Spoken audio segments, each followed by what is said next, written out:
आता ह्याच्यात एक गंमत आहे हा. हेनरी ऑक्झेंडन हा माहिती असतो आपल्याला, ब्रिटिशांचा राजदूत. राजदूत जो आला होता आणि त्याच्याकडनं राजाभिषेक आपण जो पाहिलेला आहे, त्याने ह्याच्यामध्ये शिवाजी महाराजांचं वजन किती होतं ते सांगितलं. माझा पुढचा प्रश्न तोच होता की महाराजांचं वजन काय होतं. पण व्हॉट्सअप युनिव्हर्सिटी किंवा गुगलमध्ये असं म्हणतात की मराठी ब्राह्मणांनी नकार दिला, आम्ही करणार नाही म्हणाले राजाभिषेक. मग त्यासाठी तुम्हाला उत्तर भारतातनं एका ब्राह्मणाला बोलवावं लागलं. बरं, तेही बोलवायचं म्हणजे त्याला खूप मोठी दक्षिणा द्यावी लागली. तर हे जी काय चर्चा आहे किंवा गुगल मधलं हे जे सामान्य सर्च ज्ञान आहे ते बरोबर आहे का? हेनरी ऑक्झेंडन हा याच वेळेला शिवाजी महाराजांना येऊन भेटला.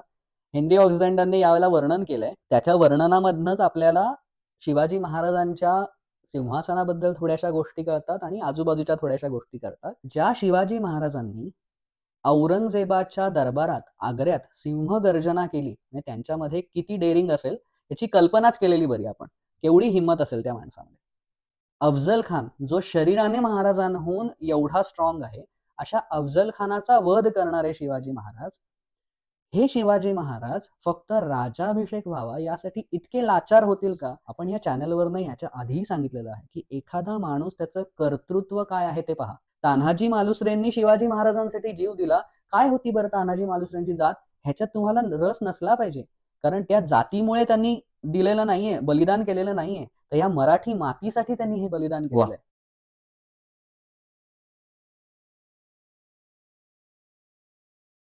नमस्कार. आजच्या आपल्या व्हिडिओचा दुसरा भाग आपण अजून 2 आठवड्याने प्रदर्शित करणार आहोत. त्याच्यामध्ये शिवाजी महाराजांचा दुसरा राजाभिषेक झाला होता का? झाला असेल तर तो का झाला होता? मग शिवाजी महाराजांना गागा भट्टांनी आणि त्यांच्या ऋत्विजांनी 8 दिवस खपून जो काही राजाभिषेक केला तो पसंत नव्हता म्हणून दुसरा राजाभिषेक केला का? का काही अन्य कारणं होती? हे पाहण्याचा प्रयत्न करणार आहोत. आजच्या भागामध्ये जर तुम्हाला काही प्रश्न असतील तर ते आम्हाला कमेंटमधून कळवा, म्हणजे आपण त्या कमेंट्स आपल्या दुसऱ्या भागामध्ये त्यांची उत्तरं देण्याचा प्रयत्न करूया. धन्यवाद. नमस्कार. हिस्ट्री ऑफ द मराठाच्या पुढील भागामध्ये तुम्हा सर्वांचं खूप खूप स्वागत. इतिहासप्रेमींना बऱ्याच जणांना माहिती असेल की या आठवड्यामध्ये गुरुवर्य गजानन भास्कर मेंदळे सरांचं निधन झालं. सरांचं आपल्या या चॅनलला मार्गदर्शन होतं, त्यामुळे त्यांचं स्मरण करून आजच्या एपिसोडची आपण सुरुवात करूया. आज आपण शिवाजी महाराजांच्या आयुष्यातल्या एक खूप महत्त्वाच्या प्रसंगाबद्दल बोलणार आहोत. तो म्हणजे शिवाजी महाराजांचा राज्याभिषेक. असा हा राज्याभिषेक महाराष्ट्रात पहिल्यांदाच होत होता. पहिला राजा हा छत्रपती होत होता आणि ह्या विषयावर आपण आज चर्चा करणार आहोत. नक्कीच. तर मग हा एवढा मोठा राज्याभिषेक आणि तो पण एवढा 350 वर्षापूर्वी घडलेला हा पहिला प्रसंग, तर याचं महत्व काय? नक्कीच. आपण जर विचार करायला गेलो तर हा एक न भूतो न भविष्यती असा एक प्रसंग होता. शिवाजी महाराजांचं जर आपण चरित्र वाचलं तर महाराजांना अशा काहीतरी औपचारिक राजाभिषेकाची गरज आहे अशी गरज नव्हती. ते मराठी माणसाच्या सिंहासनावरती कधीच अभिषिक्त झालेलेच होते. पण तरीही त्यांनी हा सोहळा करून घेतला. त्याचं महत्व सांगायच्या आधी मला एक गोष्ट सांगायला खूप आवडेल. तू आता महाराजांचा राज्याभिषेक असं म्हणालास. जनरली आपल्या सगळ्या बऱ्याचशा लोकांनाही असं वाटत असेल की त्या सोहळ्याला राज्याभिषेक असं म्हणतात. तर त्याला राज्याभिषेक न म्हणता राजाभिषेक असं म्हणतात. अच्छा, राजाचा अभिषेक आणि राज्याभिषेक, मला जरा या दोन शब्दांमधला फरक सांगशील का? हा जो राजाभिषेक या शब्दाचा अर्थ होतो की राजाला केलेला अभिषेक. आपण जर जुने काही ग्रंथ तपासले तर त्या ग्रंथांमध्येही राज्याभिषेक ही टर्मिनॉलॉजी किंवा ही संज्ञा कुठेच दिलेली नाही. प्रत्येक ग्रंथांमध्ये याला राजाभिषेकच म्हटलेलं आहे. हे झालं संस्कृत भाषेबद्दल किंवा पूर्वीच्या ग्रंथांनी काय लिहिलंय त्याबद्दल. प्रत्यक्ष ज्या माणसाने हा पूर्ण विधी रचला शिवाजी महाराजांसाठी, त्या गागा भट्टांनी हे सगळं एका पोथीमध्ये लिहिलेलं आहे. अच्छा. आणि त्यांनी त्या पोथीला नाव काय दिलंय तर शिवराजाभिषेक प्रयोग हा. त्यांनी शिवराज्याभिषेक प्रयोग हा लिहिलेला नाही. त्यामुळे गागा भट्ट जे म्हणतात त्यानुसार त्यांनीच तो विधी रचलाय, तर आपणही त्याला राजाभिषेकच म्हणायला हवं, ना की राज्याभिषेक. दुसरी गोष्ट, अजून एक समकालीन माणूस, खूप महत्वाचा समकालीन माणूस ह्या गोष्टीला राजाभिषेक म्हणतो. कोण आहे तो माणूस? कोण असेल? तर छत्रपती संभाजी महाराज. आता छत्रपती संभाजी महाराज हे संस्कृतचे गाढे पंडित होते. त्यांनी स्वतः चिकार ग्रंथ रचना केलेली आहे. त्यांचा बुधभूषणम नावाचा एक ग्रंथ आहे, ज्याच्या पहिल्या अध्यायामध्येच त्यांनी एक सुरुवातीचं 17-18 जे श्लोक आहेत ना, ती प्रस्तावना केलेली आहे की भोसले कोण वगैरे वगैरे, शहाजीराजे कोण, आमचे पूर्वज कोण वगैरे. त्याच्यातला आय थिंक 12वा जो श्लोक आहे त्याच्यामध्ये श्रौत धर्मानुसार शिवाजी महाराजांनी स्वतःला राजाभिषेक करून घेतला असं खुद्द छत्रपती संभाजी महाराज म्हणतात. आता संभाजी महाराज हे संस्कृतचे गाढे पंडित होते आणि त्यांचा स्वतःचा सुद्धा नंतर राजाभिषेक झालेला आहे. बरोबर. सो त्यांनी हा शब्द विचार करून वापरलेला आहे, त्यांनी असंच म्हणून वापरलेला नाही. सो जर दोन समकालीन व्यक्ती, एक ज्याने हा सोहळा अख्खा रचला आणि दुसरा जो त्या सोहळ्याला उपस्थित होता आणि तो विद्वानही होता संस्कृतचा, बरोबर. हे दोघं जर राजाभिषेक म्हणत असतील, संस्कृतमध्येही हा शब्द राजाभिषेक असाच असेल, तर मला वाटतं आपण सगळ्यांनीच ह्या सोहळ्याला राजाभिषेकच म्हणणं योग्य आहे. बरोबर, समजलं. आता आपण येऊया राजाभिषेकाच्या महत्वावरती. आता आपण जेवढे काही पॉडकास्ट केले शिवाजी महाराजांवरती, त्यातनं आपल्याला हे कळतं आणि प्लस शिवाजी महाराजांचं चरित्र वाचलं की आपल्याला कळतं की कुठलीच गोष्ट शिवाजी महाराजांनी उगाच केली नाही. प्रत्येक गोष्ट करण्यामागे त्यांचा काही ना काहीतरी उद्देश असायचाच. सभासद बकरीमध्ये सांगितलेलं आहे की शिवाजी महाराजांच्या या राजाभिषेकासाठी 1,42,00,000 होऊन इतका खर्च आला.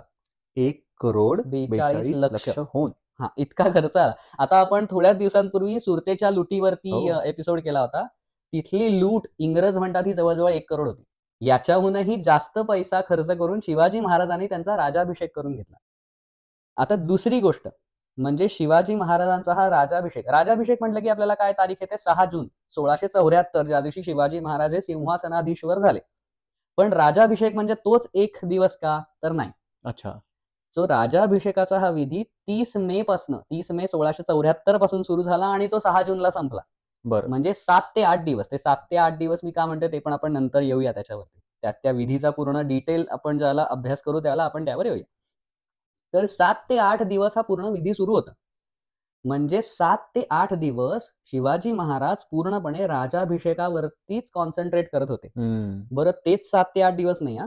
हेनरी ऑक्झेंडन म्हणून इंग्रजांचा एक राजदूत म्हणता येईल, तो शिवाजी महाराजांकडे त्याच काळामध्ये आला होता.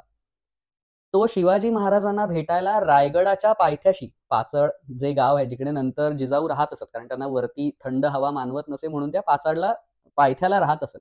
तिथे 19 मे 1674 म्हणजे जवळजवळ राजाभिषेकाच्या 17 दिवस आधीच पोहोचला होता. अच्छा. त्याही वेळेला त्याला कळलं की शिवाजी महाराज रायगडावर नाहीच आहे, तर ते प्रतापगडावर गेलेत. कशासाठी? तुळजाभवानी ही शिवाजी महाराजांची कुलदेवता. तुळजापूर काही स्वराज्यात नव्हतं. मग शिवाजी महाराजांनी काय केलं होतं, तर प्रतापगडावरती तुळजाभवानीची स्थापना केली होती. अच्छा. राजाभिषेक इतका महत्वाचा सोहळा जर आपल्याला करायचा तर तिचा आशीर्वाद हवा ना. तर शिवाजी महाराज प्रतापगडावर गेलेले होते आणि तिथे त्यांनी 1.5 मणाचं सोन्याचं एक छत्र तुळजाभवानीसाठी तिला अर्पण केलं होतं.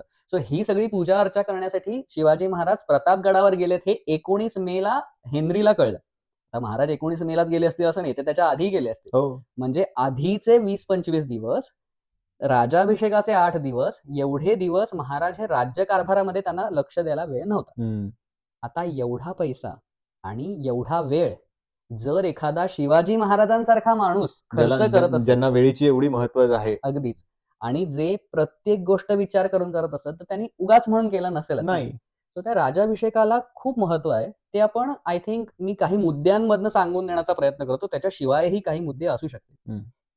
तर सगळ्यात पहिली गोष्ट आहे म्हणजे त्या काळातले मराठे हे स्वतःला राजे हे उपपद लावून घेत असत. मग ते शिवाजी महाराजांचे शत्रू बाजी घोरपडे असतील तर ते बाजी राजे घोरपडे, किंवा खंडोजी खोपडे असेल तर तो खंडोजी राजे खोपडे असंच स्वतःला उपपद लावून घेणार. त्या काळामध्ये औरंगजेब हा वेगवेगळ्या लोकांना राजा ही किंवा महाराजा ही पदवी देत असे. मग तो महाराजा जसवंत सिंग असेल किंवा मिर्झा राजे जयसिंग असतील, हे राजेच आहेत ना सगळे. सो हे सगळेजण नाममात्र राजा होते. हे चाकरमाने पगारावरती. ह्यांचा सगळ्यांचा बाप कोण? बादशाह. जर शिवाजी महाराजांनी स्वतःला राजे हेच उपपद लावून घेतलं असतं तर ते ह्याच लोकांच्या रांगेत जाऊन बसले असते. याऐवजी शिवाजी महाराजांनी स्वतःला हिंदू धार्मिक पद्धतीने राजाभिषेक करून घेतला आणि स्वतःला छत्रपती म्हणवलं. यामुळे त्यांचं सार्वभौमत्व सिद्ध झालं आणि ते एक वेगळा राजा झाले आणि ह्या सगळ्यांहून वेगळा ठरले.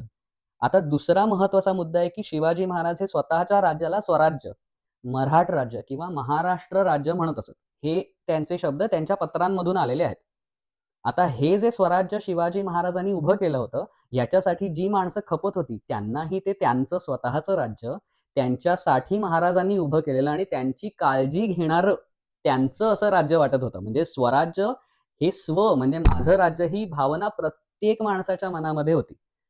ही भावना असली तरी जोपर्यंत त्या राज्याला सार्वभौमत्व येत नाही तोपर्यंत लोक म्हणणार की हा जमीनदार आहे, हा एक म्हणजे थोडा मोठा जमीनदार आहे असं म्हणून माणसं त्याच्याकडे बघणार. जर त्याला सार्वभौमत्व हवं असेल तर तिथे राजा हवा ना. मग राजा म्हणून घ्यायचं असेल तर राजाभिषेक आला. सो स्वराज्य ही कागदी संकल्पना न राहता जेवढ्या या महानुभावांनी त्याच्यासाठी आहुती दिली, मग तिथे तान्हाजी मालुसरे असतील किंवा बाजीप्रभू देशपांडे असतील, मुरारबाजी असतील, ज्यांनी ह्या स्वराज्य यज्ञामध्ये स्वतःची आहुती दिली, त्यांच्या आहुतीची किंमत व्हावी आणि मग एक राजा एका मोठ्या सिंहासनावर बसून सिंहासनाधीश्वर व्हावा, छत्रपती व्हावा, ह्यासाठी हा राजाभिषेक.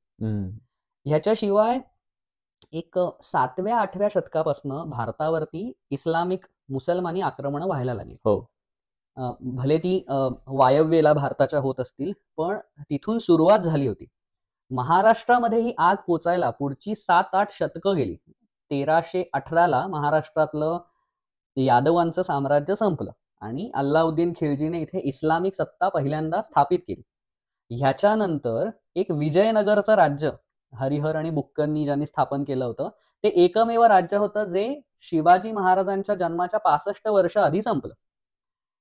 सो ह्या महाराष्ट्रामध्ये इस्लामिक सत्ता स्थापन झाली 1300-1400 ह्या काळामध्ये. तेव्हापासून ते शिवाजी महाराजांचा जन्म होईपर्यंत राजा म्हणजे मुसलमान, राजा म्हणजे बादशहा किंवा सुलतान, हीच एक भावना जवळजवळ 3 शतकं माणसांच्या डोक्यामध्ये पक्की बसलेली होती. मराठा ही या बादशहांना त्यांचं शक्ती प्रदर्शन करायचं असेल, एकमेकांशी भांडायचं असेल, एकमेकांमध्ये कोण वरचढ आहे हे दाखवायचं असेल किंवा दुसऱ्याचा प्रदेश हस्तगत करायचा असेल, तर त्याच्यासाठी स्वस्तात खर्च केलेला अल्लाने दिलेला जीव म्हणजे मराठा. म्हणजे एक प्रकारचा गुलाम, एक गुलाम, हलक्या दर्जाचा माणूस जे एकमेकांशी, आणि तेही अगदी आनंदाने भांडायचं एकमेकांशी. मराठा ही ऑलवेज ही खूप वर्षांपासून वॉरियर ब्रीड आहे. ते एकमेकांशी युद्ध, म्हणजे ते आधीपासून क्षत्रिय असल्यामुळे एकमेकांशी युद्ध करण्यामध्ये तरबेज आहेत. मग हे स्वस्तात मिळालेले आहेत. ह्यांना राजा तर व्हायचं नाहीये, कारण त्यांच्या डोक्यात हेच की बादशहा, एक मुसलमान माणूसच बादशाह होऊ शकतो. ही भावना शिवाजी महाराजांनी ह्या 3ही बादशहांच्या नाकावर टिपचून हिंदू पद्धतीने राजाभिषेक करून, एक हिंदू माणूस फक्त देशच नाही घेऊ शकत, तुमच्या राज्यांवरती हल्लेच नाही करू शकत, तर हिंदू समंत्रक पद्धतीने राजाभिषेक करू शकतो, हे करून दाखवून दिलं. बापरे, म्हणजे ही जर त्या काळातला जर विचार केला तर ही किती मोठी कल्पना आहे. कल्पना सोड, ती त्यांनी अंमलात आणली, त्यांनी करून दाखवलं. अगदी अवघड आहे. म्हणजे हिंदूंचं मनोबल वाढवण्यासाठी ही घटना किती महत्वाची आहे. म्हणजे जर ह्या स्वराज्याचं पुढे जाऊन शाहू महाराजांनी, बाजीरावाने साम्राज्य केलं, नानासाहेब पेशव्यांच्या आयुष्यामध्ये ते पाकिस्तानपर्यंत पोहोचलं, हे जर साम्राज्याचं रूपांतर झालं असेल तर त्याची ठिणगी ही इथे पडली की इथून त्यांना कॉन्फिडन्स आला की यार, आपण फक्त लोकांसाठी भांडायला नाही आहोत, आपण स्वतः एका राज्यावरती बसू शकतो, एका सिंहासनावरती बसू शकतो आणि आपलं स्वतःचं साम्राज्य उभं करू शकतो. सो हे महाराजांनी दाखवून दिलं. आणि सगळ्यात महत्वाचं जर मला कुठली गोष्ट वाटत असेल तर ती म्हणजे बंडखोर किंवा जमीनदार नाही, तर श्री राजा शिवछत्रपती शिवाजी महाराजांनी स्वतःच्या नावाने राजाभिषेक झाल्यानंतर सुवर्ण होऊन जे पाडून घेतले, नाणी जी पाडून घेतली, त्याच्या मागे दिलं होतं श्री राजा शिवछत्रपती. म्हणजे एक 4-5 लोक तुम्ही आपल्याबरोबर गोळा करता, शेतकऱ्यांची पोरं गोळा करता, एक 2-4 बेसावध शहरं असतात त्यांच्यावरती तुम्ही हल्ले करता आणि तुम्ही ती शहरं मिळवता, एखादं मोठं शहर लुटता, एखादा बादशहाचा 1 किंवा 2 सरदारांना मारता, म्हणजे तुम्ही कोण मोठे राजे झालात का? त्या काळामध्ये कित्येक मराठी माणसं ही आदिलशहा किंवा मुघलांच्या हाताखाली काम करत होती आणि ते विचार करायचे की हा बंडखोर आहे. शहाजी म्हणजे शहाजी राजांचा मुलगा आदिलशहासाठी काय होता, तर माझ्या एका सरदाराचा बंडखोर मुलगा. औरंगजेब शिवाजी महाराजांना एक जमीनदार, भूमिया म्हणायचा.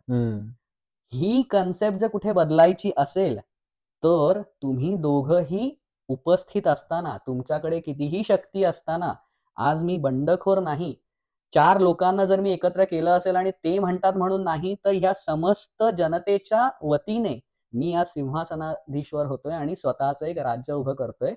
हे महाराजांनी या राजाभिषेकातनं दाखवून दिलं. ह्याच्याशिवाय जर राजाभिषेकानंतर महाराजांनी काय केलं, कारण हे राजाभिषेक करणं सुद्धा एक वेळ चल असं आपण म्हणू शकतो की ठीक आहे ना, एक सुचली कल्पना महाराजांनी केलं. पण महाराजांचे विचार हे त्याच्या पुढचे सुद्धा असायचे. अफजल खान मारला, तिथेच महाराज न थांबता त्यांनी आदिलशहाचे पुढचे प्रदेशही घेतले. यातनं शिवाजी महाराजांचा एक विचार दिसून येतो ना, की एक यश मिळालं म्हणून तिथे थांबायचं नाही, तर त्याच्या पुढेही जाऊन कर्तृत्व करून यायची. फक्त राजाभिषेक नाही, महाराजांनी काय केलं, भगवा ध्वज हा मराठ्यांच्या साम्राज्याचा, स्वराज्याचा अधिकृत ध्वज म्हणून डिक्लेअर केलं. रायगड ही राजधानी सांगितली. राज्य आलं म्हणजे त्याला राजधानी हवी. रायगड म्हणजे शिवाजी महाराजांचंच वाक्य आहे सभासद बकरीतलं, की तख्तासाठी राजधानी हाच गड करावा. सो तेच महाराजांनी पुढे जाऊन केलं, की तख्तासाठी तीच राजधानी सांगितली. मराठी भाषा ही राज्याची भाषा झाली. मराठी भाषा ही कुठून आली, तर संस्कृत मधनं आले. बरोबर. पण त्या काळामध्ये आणि आजही आपण जे मराठी बोलतो त्याच्यामध्ये एक चिक्कार फारसी शब्द आहेत. दार, दरवाजा, इमारत, गुन्हा. अगदी आपल्या घरामध्ये आपण देवासमोर लावतो ती समई, हे सगळे फारसी शब्द आहेत. बिल्वर, जे दागिना ज्याला बिल्वर आपण म्हणतो, किती नाजूक शब्द आहे. समई सारखाच नाजूक शब्द आहे, तोही फारसी आहे. अच्छा. म्हणजे आपल्या घराघरामध्ये आज वडिलांना आपण बाबा म्हणतो. अरे बाबा हा फारसी शब्द आहे, अरबी शब्द आहे, हा काही मराठी शब्द नाही. बरोबर.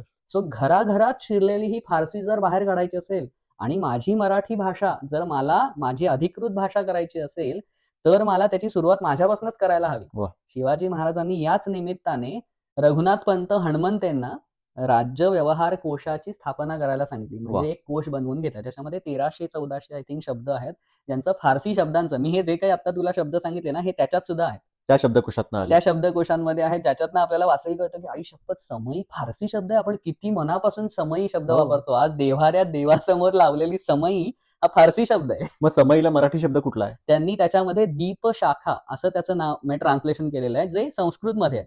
सो हा राज्य व्यवहार कोश जो आहे, हा फारसी शब्दांना संस्कृत प्रतिशब्द त्यांनी दिलेले आहेत. म्हणजे शिवाजी महाराजांची इनफॅक्ट जी पत्र सुरू व्हायची ती अजरख्त खाने अशा फारसी मायन्याने सुरू व्हायची. त्याच्या ऐवजी आता अखंड लक्ष्मीकृत आणि क्षत्रिय कुलावतंस छत्रपती शिवाजी महाराज अशा मायन्यांनी त्यांची पत्र सुरुवात झाली. सो आता ही मराठी माणसांना सुद्धा कळू शकतील, नाही तर अजरख्त खाने आणि काय पुढच्या ज्या सगळ्या ज्या गोष्टी त्या कोणत्या सामान्य माणसाला कळणार आहेत त्या काळामध्ये. सो भाषा बदलली शिवाजी महाराजांनी. आज आपण बघतो वर्डमध्ये किंवा अजून तशाच काही ऍप्लिकेशनमध्ये भरपूर असे नमुने दिलेले असतात, टेम्पलेट्स दिलेले असतात.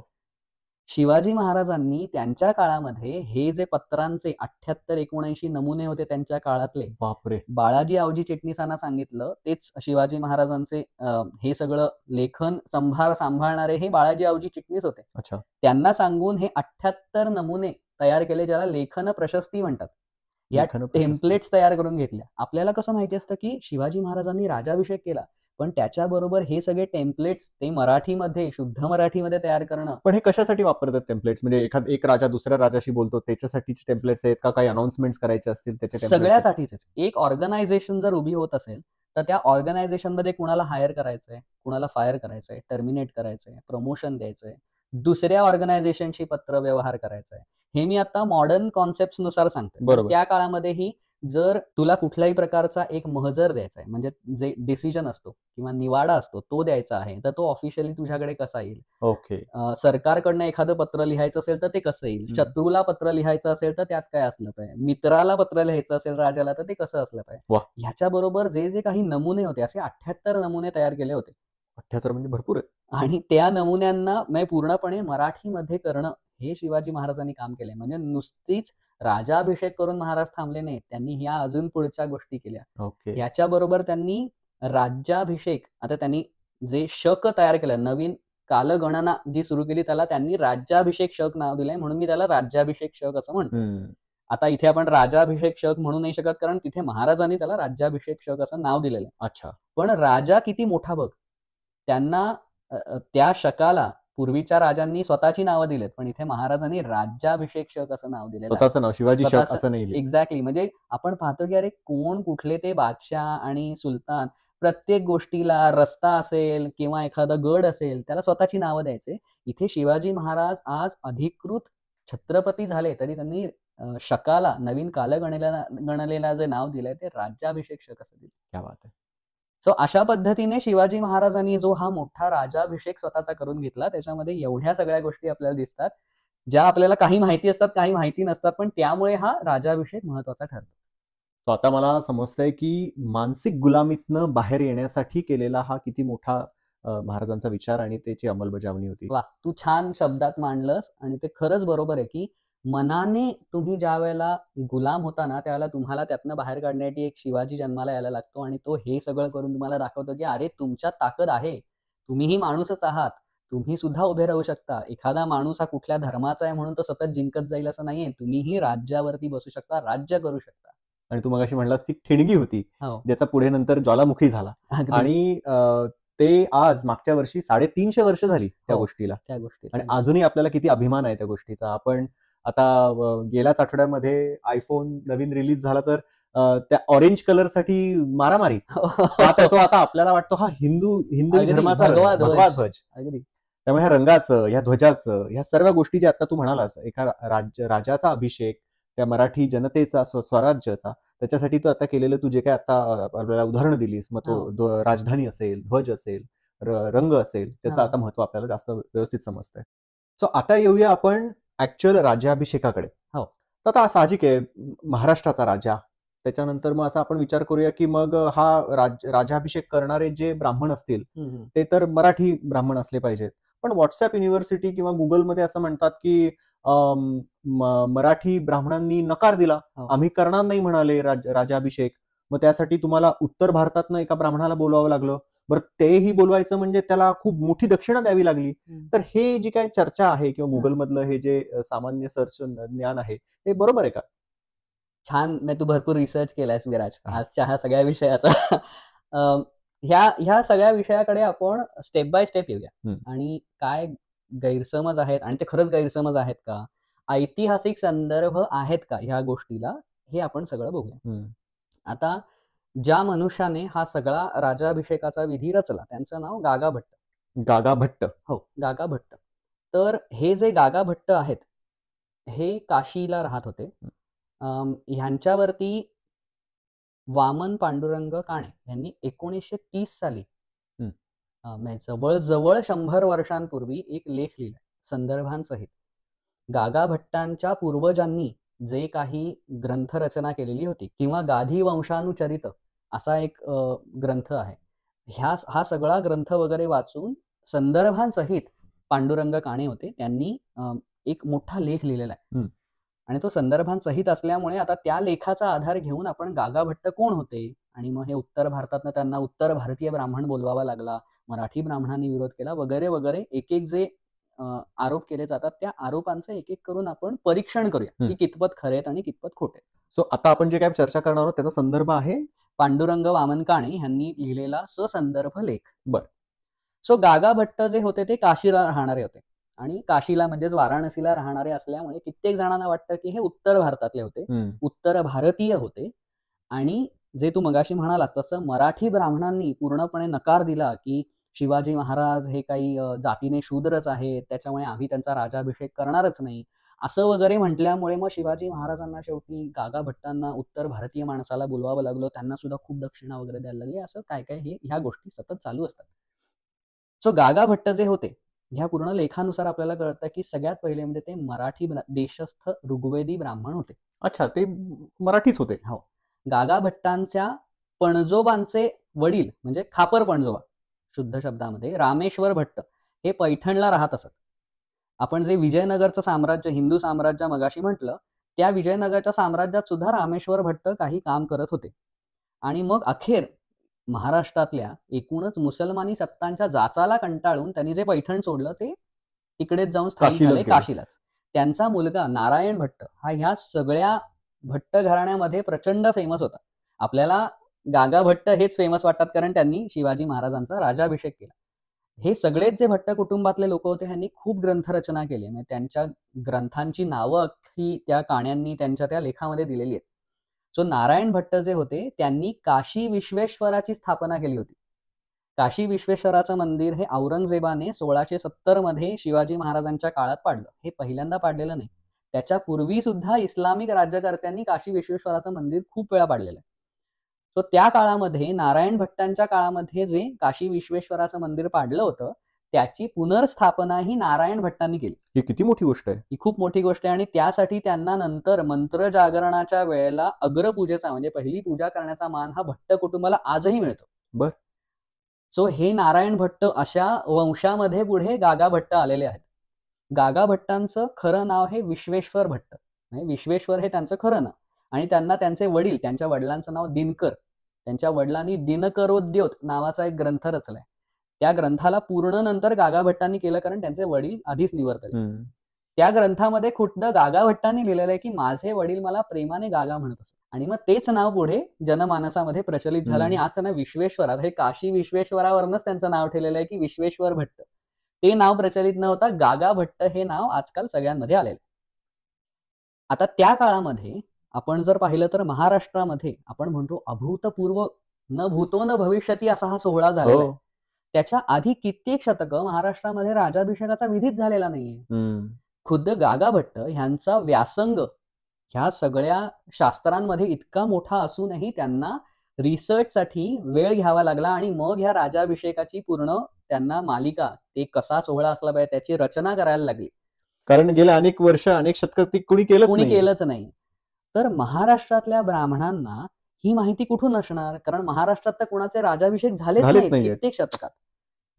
कुठल्याही ऐतिहासिक संदर्भांमध्ये समकालीन असतील किंवा त्याच्यानंतरच्या काही एखाद्या शतकामध्ये सुद्धा कुठेही कोणीही लिहिलेलं नाहीये की मराठी ब्राह्मणांनी किंवा फॉर दॅट मॅटर कुठल्याच माणसाने शिवाजी महाराजांच्या राजाभिषेकाला विरोध केला. हा फक्त एक तर्क आहे आणि तोही अजिबात खरा नाही. सो दोन गोष्टी आपल्याला ह्याच्यातनं कळतात. एक म्हणजे गागा भट्ट हे काही उत्तर भारतीय नव्हते, ते मराठीच होते. दुसरी गोष्ट म्हणजे महाराष्ट्रातल्या ब्राह्मणांना मुळात ह्याबद्दल अज्ञान होतं, त्यामुळे त्यांना त्यांनी विरोध करणं लांबचीच गोष्ट आहे, पण त्यांना हे माहितीच नव्हतं ते करायचं काय. त्यामुळे गागा भट्ट ह्यांचं नाव त्या काळात खूप प्रचलित होतं. गागा भट्टांनी कित्येक ग्रंथ रचना केलेला आहे त्यांच्या काळामध्ये. म्हणजे कायस्थ जे होते त्या कायस्थांनी कुठले संस्कार करावेत ह्याच्यावरती कायस्थ धर्मप्रदीप किंवा कायस्थ धर्मदीप या नावाचा एक ग्रंथ गागा भट्टांनी रचलेला आहे.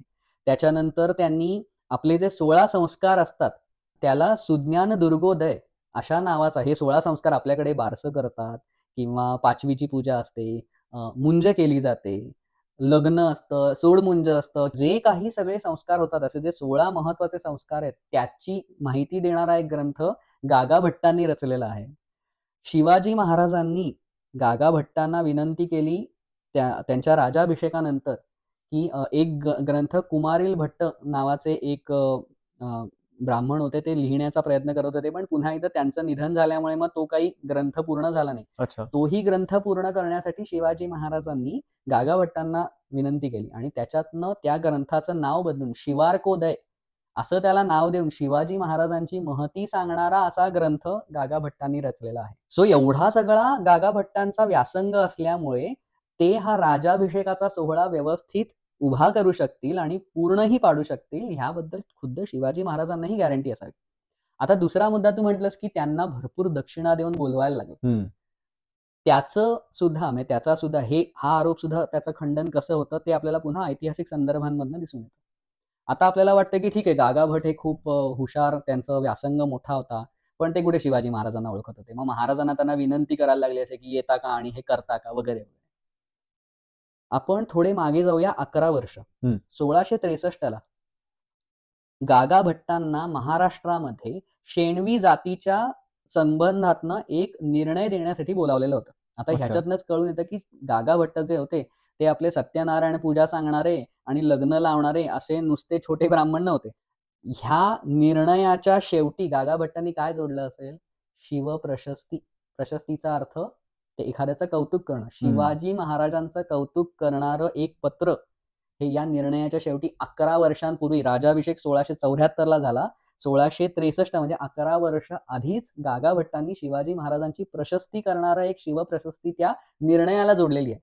ह्याच्यामध्येच गागा भट्ट काय म्हणालेत ते माझी एक मैत्रीण चिन्मयी देवधर डॉक्टरेट केली तिने संस्कृतमध्ये. तिने ह्या पूर्ण पत्राचा मला अर्थ सांगितला. शिवप्रशस्तीमध्ये काय लिहिले त्याच्याबद्दल सांगितलं. काय लिहिलंय? तर त्याच्यामध्ये गागा भट्ट सगळ्यात पहिले शहाजी महाराजांचं प्रशंसा करतात की राजकुळामध्ये, या राजकुळांच्या समुद्रामध्ये, सागरामध्ये जन्माला आलेला हा सूर्य म्हणजे हा शहाजी राजा, त्याचा हा मुलगा जो शिव म्हणजे शिवाजी महाराज जे आहेत, त्यांची जी प्रसिद्धी आहे ती स्त्रियांमध्ये, समाजामध्ये, ब्राह्मणांमध्ये आणि समाजाच्या प्रत्येक स्तरामध्ये किती पोहोचलेली आहे. त्याच्यानंतर हे जे शिवाजी महाराज आहेत ते धनार्जन म्हणजे पैसा का मिळवतायत तर दान करण्यासाठी. वाह. शौर्य का करतायत तर लोकांचं रक्षण करण्यासाठी. गोड का बोलतायत तर सत्य सांगण्यासाठी. ज्या शिवाजी महाराजांनी सहकार्य केलं तर एखादा राजा चक्रवर्ती सम्राट होतो आणि ज्या शिवाजी महाराजांनी विरोध केला तर दिल्लीपतीला सुद्धा त्रास होतो. असे हे शिवाजी महाराज, अशी आणि बाकी बरीच त्यांनी त्याच्यामध्ये शिवप्रशस्ती केलेली आहे. हे जर गागा भट्ट राजाभिषेकाच्या 11 वर्ष आधी लिहित असतील तर ह्याचा अर्थ ते शिवाजी महाराजांना चांगलेच ओळखत होते. हो, एवढं लिहिण्यासाठी तुम्हाला त्या व्यक्तीबद्दल माहिती तर पाहिजे. आणि 1663 मध्ये जर आपण पाहिलं तर शिवाजी महाराजांकडे एवढा मोठा प्रदेश, 300हून अधिक किल्ले वगैरे नव्हते.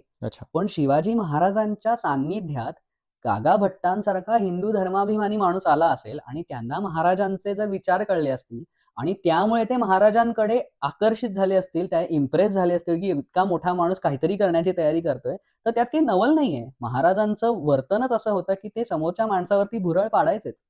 म्हणजे थोडक्यातच इथे शिवाजी महाराजांना त्यांना विनंती करून, गयावया करून बोलवावं लागलं असेल हे कुठेच दिसून येत नाही. उलट सभासद बखरीमध्ये तर असं सांगितलं जातं की कलियुगीचे ब्रह्म म्हणजे गागा भट्ट हे स्वतःहून शिवाजी महाराजांना भेटायला आले. म्हणजे आपल्याला हे दुसरं दिसून येतं की शिवाजी महाराजांना ते स्वतःहून भेटायला आले होते, महाराजांना त्यांना बोलवावं लागलं नाही. म्हणजे थोडक्यात पैसे आणि धन द्यायचं तर काही संबंधच नाही. पैशाची तर गंमत अशी आहे की मगाशी मी तुला जे शिवारकोदय म्हटलंय त्या ग्रंथामध्ये खुद्द गागा भट्ट असं म्हणतात, एकदा तुम्ही संन्यास आश्रम घेतलात की त्यानंतर तुम्ही हे जे रोजच्या संसारातल्या ज्या गोष्टी होत्या, ग्रंथरचना करणं किंवा अजून काही गोष्टी करणं, ह्या करू शकत नाही. त्याच्यामध्ये गागा भट्ट म्हणतात की मी आता संन्यासाश्रमात आलेलो आहे, त्यामुळे ही ग्रंथरचना करून माझ्या त्या संन्यासाश्रमात दोष आलेला आहे. पण तो दोष बाजूला ह्यामुळे होतोय कारण ह्या ग्रंथाचा विद्वानांनाच उपयोग होणार आहे. पण ह्यातनं आपल्याला काय कळून येतं की शिवाजी महाराजांचा राजाभिषेक झाल्यानंतर खुद्द गागा भट्टांनी संन्यास घेतलेला आहे. आता जर संन्यास घेतलेला आहे एखाद्या माणसाने तर त्याला दक्षिणेश काय घेणं देणं आहे तुमच्या? म्हणजे हे जे काही आरोप आजकाल केले जातात गागा भट्टांवरती असतील किंवा त्यांच्या चारित्र्यावरती जे शिंतोडे उडवले जातात किंवा मराठी ब्राह्मणांबद्दल, ह्या कुठल्याही गोष्टींना काहीही ऐतिहासिक संदर्भ नाहीत. एखादा माणूस, आपण या चॅनलवरनं याच्या आधीही सांगितलेलं आहे की एखादा माणूस त्याचं कर्तृत्व काय आहे ते पहा. एखादा माणूस शिवाजी महाराज आहे तर त्यांनी किती किल्ले जिंकले, किती लोकांचं संरक्षण केलं आणि एक राज्य जे ह्या मुसलमान सुलतानांच्या आणि बादशहाच्या नाकावर टिकचून कसं उभं केलं हे बघा. त्यांची जात काय होती ते बघू नका. तान्हाजी मालुसरेंनी शिवाजी महाराजांसाठी जीव दिला. काय होती बरं तान्हाजी मालुसरेंची जात? ह्याच्यात तुम्हाला रस नसला पाहिजे, कारण त्या जातीमुळे त्यांनी दिलेलं नाहीये, बलिदान केलेलं नाहीये, तर या मराठी मातीसाठी त्यांनी हे बलिदान केलेलं आहे. मग त्याच गोष्टीसाठी गागा भट्टांनी हा एवढा मोठा सोहळा रचला. आज शिवाजी महाराजांना सार्वभौमत्व मिळावं, एक अभिषिक्त राजा करावं, ह्यासाठी त्या माणसाने रिसर्च करून खूप ग्रंथांचं पठण केलं त्यांनी. विष्णू धर्मोत्तर ग्रंथ आहे किंवा याज्ञवल्क्य आहे. आपण आजचं जे आपण राजाभिषेकाबद्दल बोलणार आहोत त्याच्यामध्ये शिवराजाभिषेक प्रयोग हा या पोथीचं भाषांतर डॉक्टर जयश्री साठे यांनी त्यांच्या शिवराजाभिषेक प्रयोग हा नावाच्या पुस्तकामध्येच केलेला आहे. सो तो आपण ज्या वेळेला ते सगळं वाचतो त्यामध्ये जयश्री साठेंनी वेगवेगळ्या गोष्टी आधीच्या पण सांगितल्या की कुठल्या वेगवेगळ्या ग्रंथांमध्ये राजाभिषेकाचे उल्लेख आलेत. म्हणजे त्या ग्रंथांचा रेफरन्स घेऊन गागा भट्टांनी एवढं रिसर्च करून हा सोहळा उभा केलाय. तर बरेचसे माझे डाऊट्स क्लिअर होत आहेत. येस. पण एक डाऊट मला अजून एक आहे, पण आता मी तो तुला नाही विचारत. आता तू आता एवढं सगळं आता आपल्याला व्यवस्थित सगळं सांगितलं की गागा भट्टांनी किती तयारी केली ते कसे आले. मी आता आपल्या ऑडियन्सलाच विचारतो ज्यांनी आता गेले 5-10 मिनिटं व्यवस्थित तुझं ऐकलं असेल, तर तुम्ही मला सांगा, व्हॉट्सअप युनिव्हर्सिटीमध्ये असं अजून एक म्हटलं जातं की गागा भट्टांनी त्यांच्या पायाच्या बोटांचा वापर करून महाराजांना तिलक लावलं. तर ही गोष्ट तुम्हाला खरी वाटते का हे तुम्ही कमेंट्समध्ये कळवा. आता त्यांनी ते कमेंट्समध्ये कळवतील, पण आता तू हा विषय काढल्यामुळे मी याही गोष्टीबद्दल माझं थोडंसं मत आणि त्याच्याबरोबर काही ऐतिहासिक संदर्भ अजून देण्याचा प्रयत्न करतो. कारण तू हा खूप छान मुद्दा काढलायस आणि ह्या ज्या अशा अफवा आहेत, ज्या केवळ जातीवाद, हिंदू एकमेकांशी भांडत राहावेत या उद्देशांसाठी ह्या ज्या पसरवल्या जातात, त्याचं खंडन करण्यासाठी मी सगळ्यात पहिली गोष्ट इथे मांडण्याचा प्रयत्न करतो. एक म्हणजे ज्या छत्रपती शिवाजी महाराजांनी, गागा भट्टांचं जाऊ द्या, आपण थोडा वेळ बाजूला ठेवूया गागा भट्टांना. ज्या शिवाजी महाराजांनी औरंगजेबाच्या दरबारात आग्र्यात सिंहगर्जना केली, बघायला गेला तर तो एवढा मोठा बादशाह होता, भारतातल्या बऱ्याचशा भूभागांवर त्याचं राज्य होतं, निर्विवादपणे त्याच्याकडे भरपूर सैन्य होतं. सो बलशाली असा भारतामधला मोठा बादशाह, त्याच्या दरबारात उभं राहून सिंहगर्जना करणारे शिवाजी महाराज, आणि त्यांच्यामध्ये किती डेअरिंग असेल याची कल्पनाच केलेली बरी आपण, केवढी हिंमत असेल त्या माणसामध्ये.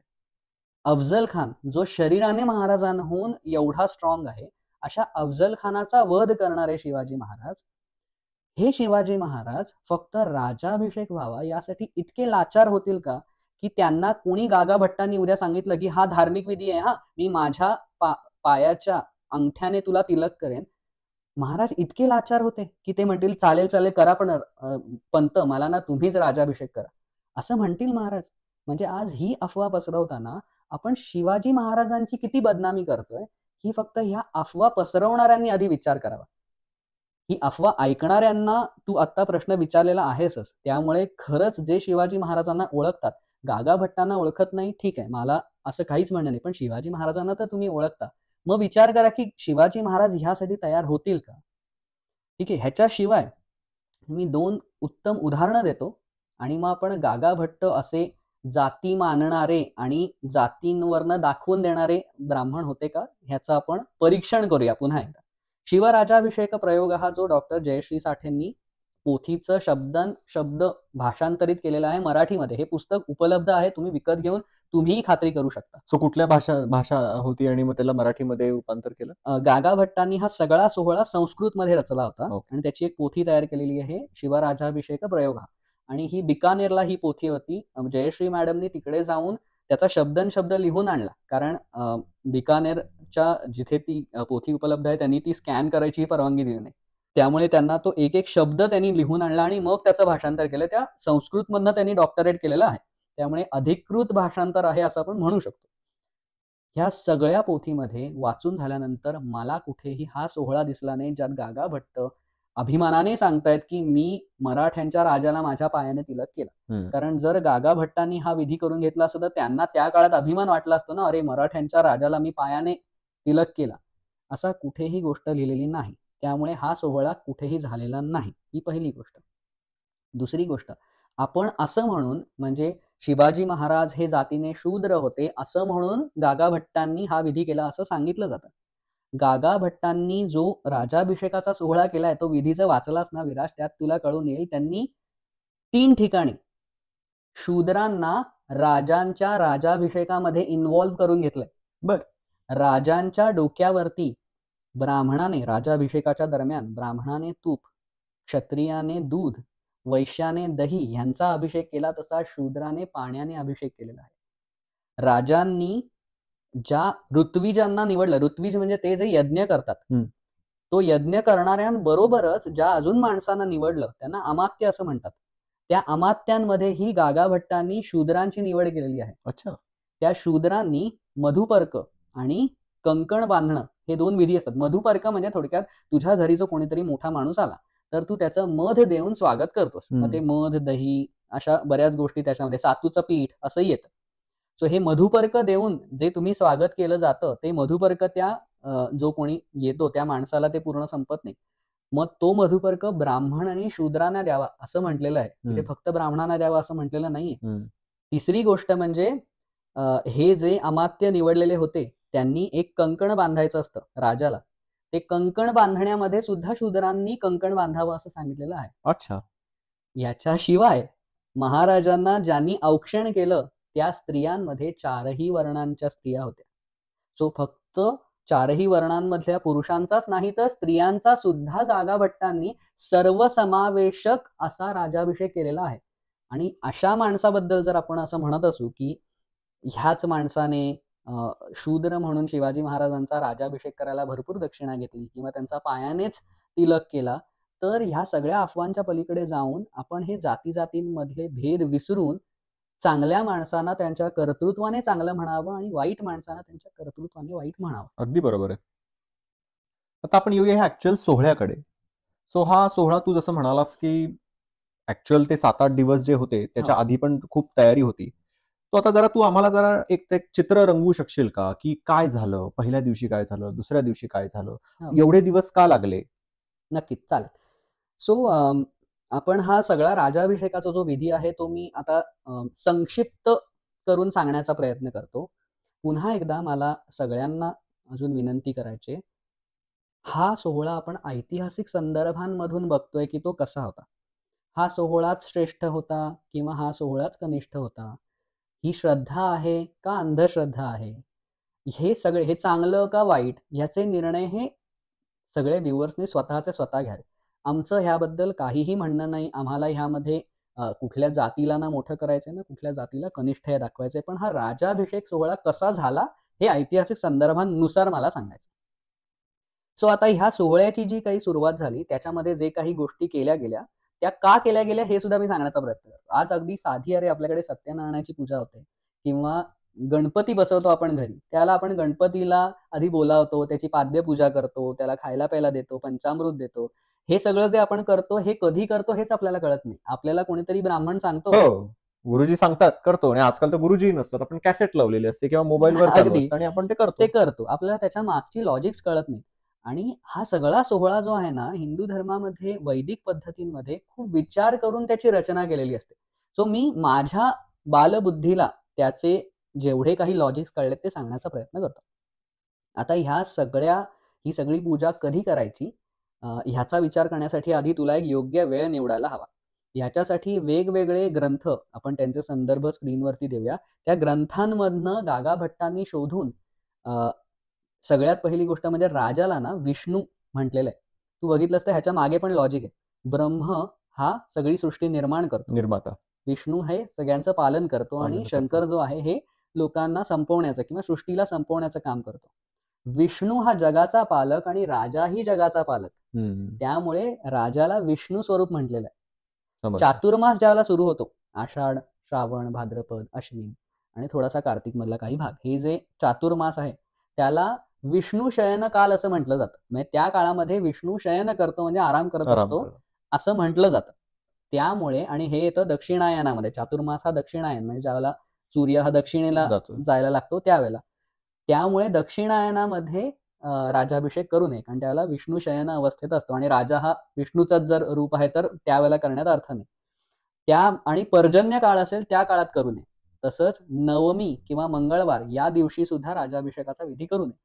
या सगळ्याचा सविस्तर विचार करून गागा भट्टांनी ज्येष्ठ महिन्यामध्ये म्हणजे उत्तरायणामध्ये आणि त्या ज्येष्ठ महिन्यामध्ये सुद्धा नवमी तिथीला आणि मंगळवारी भाकड दिवस सोडला. म्हणजे त्या दिवशी काहीही केलं नाही.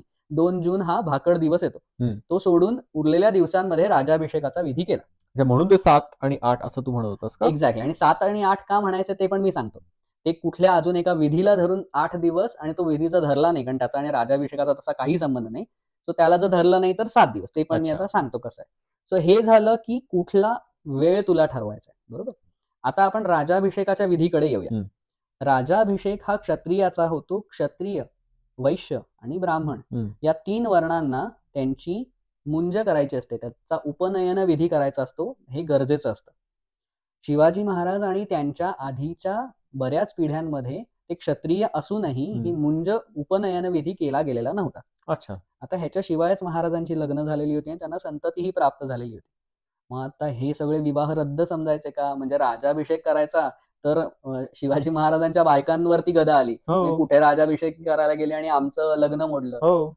ह्यावरती गागा भट्टांनी पुन्हा एकदा एक तोडगा काढला. सो त्यांनी पुन्हा एकदा बरेचसे मत्स्यसूक्त वगैरे जे काही ग्रंथ आहेत त्यांच्यामधनं त्यांनी काही गोष्टी शोधून काढल्या. सो तुम्ही जर तुमच्या जवळजवळ 9 पिढ्यांहून जास्त पिढ्यांमध्ये जर तुमची मुंज झालेली नसेल, उपनयन हा विधी झाला नसेल, तर तुम्ही जर त्याच्यासाठी काही प्रायश्चित्त घेतलं तर त्या प्रायश्चित्त घेतल्यानंतर तुम्हाला हा विधी करता येतो. सो प्रायश्चित्त घ्यायचं म्हणजे काय करायचं, तर मग शिवाजी महाराजांनी तुलादान, शिवाजी महाराजांचं तुलादान केलं. अच्छा, म्हणजे स्वतः एका पारड्यामध्ये बसायचं, दुसऱ्या पारड्यामध्ये निरनिराळ्या गोष्टींनी तुलादान केलं त्यांचं. ओके. सो हे जे तुलादान आहे हे महाराजांचं सगळ्यात पहिले म्हणजे सुवर्ण होनांनी झालं. त्याच्यानंतर मग जस्त, कथील किंवा शिस, मसाले, लोणी, नंतर आपण जायफळ जे असतं, अशा वेगवेगळ्या गोष्टींनी महाराजांची तुला करण्यात आली. आता ह्याच्यात एक गंमत आहे. हेनरी ऑक्झेंडन हा माहिती असतो आपल्याला, ब्रिटिशांचा राजदूत जो आला होता आणि त्याच्याकडनं राजाभिषेक आपण जो पाहिलेला आहे, त्याने ह्याच्यामध्ये शिवाजी महाराजांचं वजन किती होतं ते सांगितलं. माझा पुढचा प्रश्न तोच होता की महाराजांचं वजन काय होतं. म्हणजे आपल्याला आता आपण येता जाता वजन करतो रे, आणि आजकाल म्हणजे सायंटिफिक दृष्ट्या किती वजन असलं पाहिजे वगैरे वगैरे आपण सगळं पाहतो. BMI पण बघत असतील. हो, एक्झॅक्टली, की काय असलं पाहिजे. आणि त्या काळात काही एकतर असे वजनाचे काटे उपलब्ध नव्हते आणि गरजही नव्हती त्या काळानुसार. सो हेनरी ऑक्झेंडनमुळे आणि डच राजदूत एक होता, त्याचं नाव आहे अब्राहम ली फेबर, ह्या दोघांमुळे आपल्याला शिवाजी महाराजांचं वजन किती होतं ते कळतं. सो ज्या वेळेला हे सोन्याचे होन देण्यात आले त्यावेळेला हेनरी ऑक्झेंडन लिहितो की 16,000 पागोडा म्हणजे होन, त्याला ते पागोडा म्हणत असत, आणि तो जो डच राजदूत होता तो म्हणतो की 17,000 पागोडे. त्याच्याबरोबर तो सांगतो की हे 160 पाऊंड भरले. 160 पाऊंड हे तो डच राजदूत सांगतोय, म्हणजे त्याने डच पाऊंड म्हटलं, इंग्लिश पाऊंड नाही. त्याचा अर्थ होतो 0.4 किलोग्रॅम, म्हणजे 1 डच पाऊंड. सो थोडक्यात ह्या सगळ्याचं कॅल्क्युलेशन केलं तर शिवाजी महाराजांचं त्यावेळेचं वजन 79 ते 80 किलो येतं. आता त्यावेळेला ज्यावेळेला शिवाजी महाराज तुलादान करायला बसले असतील त्यावेळेला ते समस्त भरजरी वस्त्र, त्यांची तलवार, त्यांची कट्यार, डोक्यावरचा तो मंदिल, हे सगळं घालून बसले असतील. त्यामुळे त्या सगळ्यांचं वजन एक 5-6 किलो असेल असं आपण धरलं तर महाराजांचं वजन साधारण 72 किलोच्या आजूबाजूला येतं. आणि शिवाजी महाराजांचं जे वर्णन आपण ऐकतो, मध्यम उंची, आणि शिवाजी महाराजांचं कधीच कुठल्या चित्रात ढेरपोटे कुठून तरी सुटलेत असं नाहीये. त्यांचा बांधा सुडवला आहे, उंची मध्यम आहे. सो त्यानुसार 72 किलो हे वजन आपल्याला पटण्यासारखं आहे.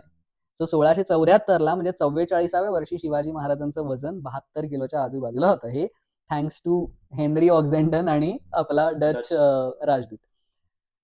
सो ते तुलादान विधी केला. त्याच्यानंतर जर तुम्ही कुठल्या युद्धावरती गेल्यानंतर तुमच्याकडनं ब्राह्मण हत्या झाली असेल, स्त्री हत्या झाली असेल, लहान मुलाची हत्या झाली असेल, तर त्यासाठी तुला पुरुषदान विधी हा एक विधी करून घेतला. म्हणजे विष्णूची मूर्ती सोन्याची तयार करून ती मूर्ती सुद्धा दान करायची. सो हे 2 विधी हे 29 मेला म्हणजे पहिल्या दिवशी करण्यात आले. सो हा जर दिवस धरला तर राजाभिषेकाचा विधी हा 8 दिवस होतो. हा जर नाही धरला तर 7च दिवस. कारण खरं पाहता राजाभिषेकाशी ह्याचा काही डायरेक्ट संबंध नाही. ह्याच्यानंतर मग आला 30 मे, ज्या दिवशी खरोखर राजाभिषेकाचा विधी सुरू झाला. त्यावेळेला महाराजांच्या 3 राण्यांची सगळ्यात पहिले सकाळी सकाळी त्यांच्याशीच लग्न करण्यात आली.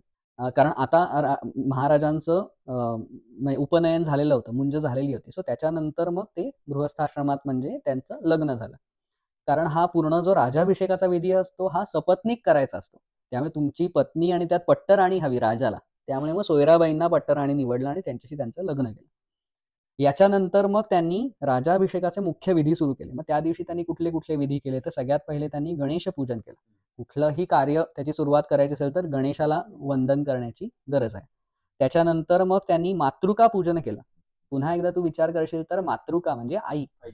सो 16 मातृका गागा भट्टांनी सांगितलेले आहेत शिवराजाभिषेक प्रयोगामध्ये, आणि त्या 16 मातृकांचं त्यांनी पूजन केलं. म्हणजे स्त्रीला, शक्तीला, शिव आणि शक्ती मिळून हा पूर्ण विश्वाची निर्मिती झालेली आहे. सो त्या शक्तीचीही पूजा गागा भट्टांनी केली. अच्छा, म्हणजे जिजाऊ साहेब, आऊसाहेब होत्या आणि अजून कोणी नाही. या मातृकांमध्ये सगळ्या देवी येतात. म्हणजे त्याच्यामध्ये उमा म्हणजे पार्वती येते, लक्ष्मी येते, सरस्वती येते, आणि अशा वेगवेगळ्या सगळ्या माता मिळून, देवी शक्ती मिळून 16 मातृका ज्या होतात त्यांचं पूजन केलं. माताचा अर्थ आहे की देवी. तुळजाभवानीही त्याच्यामध्ये येते, कारण ती त्या 16 देवींमध्ये, कारण तुमचं कुलदैवतही त्याच यांच्यामध्ये येतं. सो कुलदेवी आली. याच्यानंतर मग नांदी श्राद्ध केलं. नांदी श्राद्ध म्हणजे काय तर श्राद्ध आपण कुणाचं करतो तर जे आपली पितरं असतात, वडिलांच्या बाजूची आणि आईच्या बाजूची, त्या पितरांचं जे आपण आनंदाने त्यांची आठवण जी ठेवतो त्याला श्राद्ध असं म्हणतात. पण जर तुम्ही वास्तू शांत करत असाल, गृहप्रवेश करत असाल किंवा राजाभिषेकासारखा मोठा विधी करत असाल, तर तुमच्या पितरांची आठवण ठेवून त्यांच्याकडनं आशीर्वाद मिळावेत म्हणून जे श्राद्ध केलं जातं त्याला नांदी श्राद्ध असं म्हणतात. सो नांदी श्राद्ध हाही विधी त्याच दिवशी करण्यात आला. आणि मग या विधीनंतर शेवटी सगळ्यात त्या दिवशी विनायक शांती किंवा विघ्न विनायक शांती हा एक विधी करण्यात आला. आता इथे आपल्याला विनायक म्हणजे गणपती वाटेल, पण इथे हा गणपती नसून 4 विघ्न विनायक हे शास्त्राने सांगितलेले आहेत. त्यांची जर तुम्ही पूजा केली नाही तर तुमच्या आयुष्यामध्ये बरीच संकट येऊ शकतात, विघ्न येऊ शकतात. मग त्या विघ्न विनायकांची पूजा करून आम्ही आता नवीन कार्य राजाभिषेकासारखं महत्वाचं कार्य करतोय, तर ते तुम्ही कुठली अरिष्ट येऊ देऊ नयेत असा विचार करून ते करण्यात आलं. ह्याच्यानंतर मग ह्या दिवसाचा विधी संपला. महाराजांनी फलाहार घेतला, ब्रह्मचर्याचं पालन केलं आणि ते जमिनीवर झोपले. सो कारण आता त्यांनी म्हणजे ते यजमान झाले होते, त्यामुळे त्यांना ह्या गोष्टी करणं भाग आहे. सो त्यानुसार त्यांनी ह्या गोष्टी केल्या.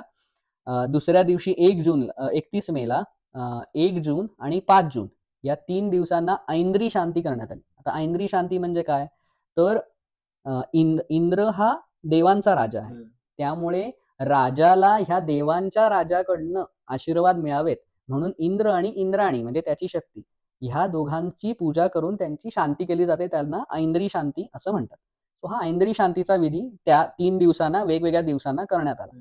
त्याच्या पुढे 1 जूनला ग्रहयज्ञ करण्यात आला. म्हणजे आपण जे नवग्रह म्हणतो त्या नवग्रहांच्या अंतर्गत एक 48 देवता येतात, त्यांना आनंदी ठेवणं.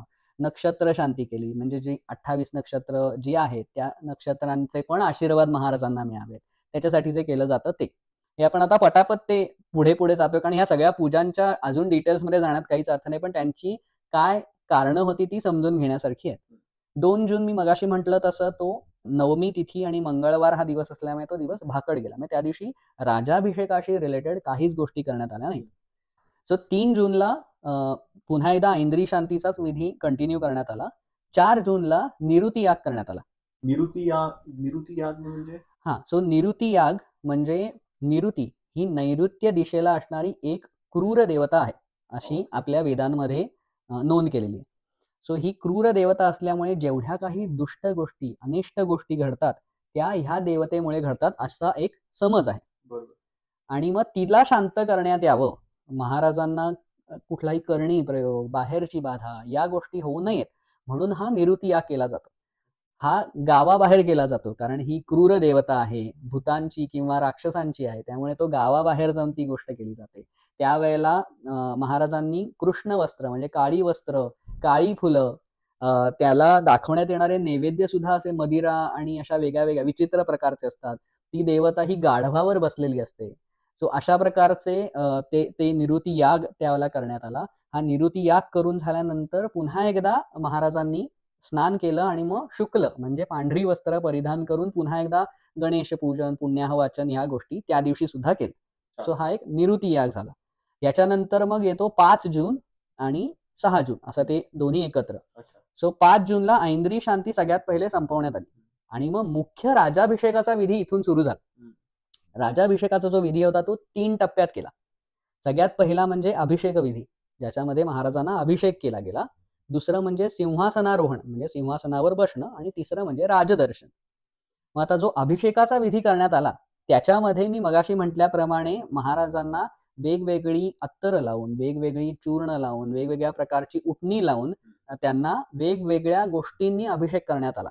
म्हणजे ब्राह्मणाने तुपाने, क्षत्रियाने दुधाने, वैश्याने दह्याने आणि शूद्राने पाण्याने अशा प्रकारचा महाराजांना अभिषेक करण्यात आला. त्याची अजून बरीच प्रोसेस आहे. ती महाराजांना, पट्टराणी सोयराबाईंना आणि युवराज म्हणून संभाजी महाराजांना अशा सगळ्यांना करण्यात आली. खुद्द हंबीररावांची मुंज झाली नव्हती, त्यामुळे त्यांना सेनापती म्हणून पट्टाभिषेक जो म्हणतात तो करता आला नाही. पण अदरवाईज ह्या सगळ्या गोष्टी त्यावेळेला करण्यात आल्या. हे सगळं केल्यानंतर महाराजांनी तुपामध्ये वितळवलेलं तूप असतं त्याच्यात स्वतःचा चेहरा बघितला. हे एक शुभदर्शक म्हटलं, शुभलक्षणी म्हटलं जातं. सो ते महाराजांनी केलं. याच्यानंतर मग महाराज रथावरती आरूढ झाले खुद्द गागा भट्टांबरोबर. आणि मग हा रथ हा जग जिंकण्यासाठी त्यांना देण्यात आलेला आहे अशी एक कल्पना आहे. असं करून मग महाराज त्या रथावरती आरूढ झाले, त्या रथावर नंतर उतरले आणि मग ऍक्च्युअल सिंहासनारोहणाचा कार्यक्रम सुरू झाला. मग सिंहासनाला पाय न लावता महाराज येऊन सिंहासनावरती बसले आणि मग हा क्षत्रिय राजा अभिषिक्त झालाय अशी घोषणा गागाभट्टांनी केली. गागाभट्टांनी स्वतः शिवाजी महाराजांच्या डोक्यावरती छत्र धरलं आणि मग पृथ्वी दुमदुमवून टाकणारा मोठ्या घोषणा ह्या समस्त राजवाड्यामध्ये झाल्या की आमचे शिवाजी महाराज आज छत्रपती झालेले आहेत. तो अशा प्रकाराने हा सगळा सिंहासनारोहणाचा विधी झाला. हा झाल्यानंतर मग महाराज हत्तीवरती बसले. हत्तीवरती बसून त्यांनी रायगडावरती फेरफटका मारला, म्हणजे राजदर्शनाचा आता तो विधी सुरू झाला. आणि मग महाराज जिजाऊंना भेटायला गेले. त्यांनी जिजाऊंचा आशीर्वाद घेण्याआधी त्यांना ओवाळण्यात आलं. त्यांना चारही वर्णातल्या सुवासिनींनी ओवाळलं. मग जाऊन शिवाजी महाराज जिजाऊंना भेटले. म्हणजे ज्या शिवबाला लहानपणापासून जिजाऊंनी सांगितलं असेल की स्वराज्य उभं कर आणि राजा हो, तो असा श्री राजा शिव छत्रपती होऊन जिजाऊंच्या समोर आला असेल, त्याला काय त्या माऊलीच्या मनात आलं असेल ह्याची कल्पनाच केलेली बरी. जिजाऊंचा आशीर्वाद घेऊन शिवाजी महाराज पुन्हा एकदा दरबारात आले आणि तिथून खरं पुन्हा एकदा राजदर्शन सुरू झालं. हेनरी ऑक्झेंडन हा याच वेळेला शिवाजी महाराजांना येऊन भेटला. हेनरी ऑक्झेंडनने यावेळेला वर्णन केलंय. त्याच्या वर्णनामधनच आपल्याला शिवाजी महाराजांच्या सिंहासनाबद्दल थोड्याशा गोष्टी कळतात आणि आजूबाजूच्या थोड्याशा गोष्टी कळतात. हेनरी म्हणतो की मला 7 ते 8 वाजता सकाळी बोलवण्यात आलं. राजाभिषेक हा सूर्योदयाच्या म्हणजे सिंहासनारोहण आणि राजाभिषेक ह्या सगळ्या गोष्टी आहेत सूर्योदयाच्या आधी 72 मिनिटं 3 घटिका असं म्हटलेलं आहे. त्याच्या आधी हा विधी झाला. त्यामुळे 7 किंवा 8 वाजता हेनरी ऑक्झेंडनला महाराजांना भेटायला बोलवलं होतं. तो त्यावेळेला आला आणि मग तो त्यावेळेला आल्यानंतर त्याने सांगितलं की मी राजांच्या समोर गेलो. राजांनी मला जवळ बोलावलं. मी त्यांना हिऱ्याची जी अंगठी आणली होती ती दाखवली. त्याचा महाराजांनी स्वीकार केला. त्याच्याबरोबर त्यांनी रत्नजडित शिरपेच आणला होता एक. त्याच्याबरोबर एक हिरेजडित सलकड आणलं होतं. एकूण 2490 रुपये. इंग्रज ना, त्याने लिहून ठेवलंय 2490 रुपये इतका खर्च झाला त्याचा. ते त्याने महाराजांना भेटवस्तू म्हणून दिले. आणि मग त्याने वर्णन केलंय महाराजांच्या सिंहासनाचं. तो म्हणतो की ते त्याच्या शब्दामध्ये सांगायचं तर अतिशय सुंदर दिसणारं असं सिंहासन होतं. त्या सिंहासनावरती सोन्याच्या भाल्याच्या टोकांवरती राजचिन्ह लावलेली होती. त्याच्या उजव्या बाजूला मोठे दात असणारे 2 मासे होते सोन्याचे आणि डाव्या बाजूला घोड्यांच्या शेपटी अशा एका भाल्यावरती होत्या. त्याही शुभलक्षणी म्हणून तशा प्रकारच्या होत्या. एका बाजूला सोन्याचा तराजू हा एका भाल्याच्या टोकावर होता, जो न्याय दर्शन महाराजांचा न्यायदान हे किती समान होतं हे दाखवण्यासाठीचा होता. ह्या सिंहासनाच्या पायरीवरती एका ठिकाणी संभाजी महाराज बसलेत. मोरोपंडित त्यांच्याबरोबर बसले, मोरोपंत पिंगळे बसलेले आहेत आणि एक मोठा ब्राह्मण अर्थातच गागाभट्ट हे या सिंहासनाच्या पायरीवरती बसलेले आहेत असं त्याने सगळं वर्णन केलंय. आणि एक चमत्कारिक वर्णन त्याने केलंय की मी इथून बाहेर पडलो हे सगळं बघून आणि बाहेर मला 2 हत्ती दिसले आणि मला अजून कळत नाही की हा गड इतका कठीण आहे चढायला, ह्या गडावरती हत्ती आणले कसे. आणि त्या बिचाराला माहिती नव्हतं की ते हत्ती लहानपणापासून रायगडावरच होते, म्हणजे त्यांच्या लहानपणापासून रायगडावरच होते. तो असं एक वर्णन हेनरी ऑक्झेंडनने केलेलं आहे. आणि अशा प्रकाराने हा शिवाजी महाराजांचा एवढा मोठा सोहळा 7 दिवस चालू होता. म्हणजे आता तू हे आता 7 दिवसामध्ये काय काय घडलं, काय काय केलं, हे सगळे तू आता सांगितल्यावर असं ते चित्र एक डोळ्यासमोर आता एक तयार. म्हणजे आता डोळ्यासमोर ते एकच ती फ्रेम समोर येते की सर्व मराठी बांधवांच्या घरी ती तुम्हाला दिसते की राजे आपले सिंहासनावर बसलेत आणि समोर तो दरबार भरलेला आहे. आता मला सर्व इतिहास प्रेमींना एवढंच विचारायला आवडेल की जर तुम्हाला आज या एपिसोड मधनं काही डाऊट्स असतील की तुम्हाला असं अजून काही प्रश्न असतील की एखादा पर्टिक्युलर विधी किंवा एखादा प्रश्न असेल तर आम्हाला जरूर कमेंट्समध्ये कळवा आणि आम्ही प्रयत्न करू की तुमच्या या कमेंट्सला आम्ही व्यवस्थित उत्तर देऊ. हा एपिसोड अगदी शेवटपर्यंत आमच्या बरोबर पाहिल्याबद्दल खूप खूप धन्यवाद. नमस्कार.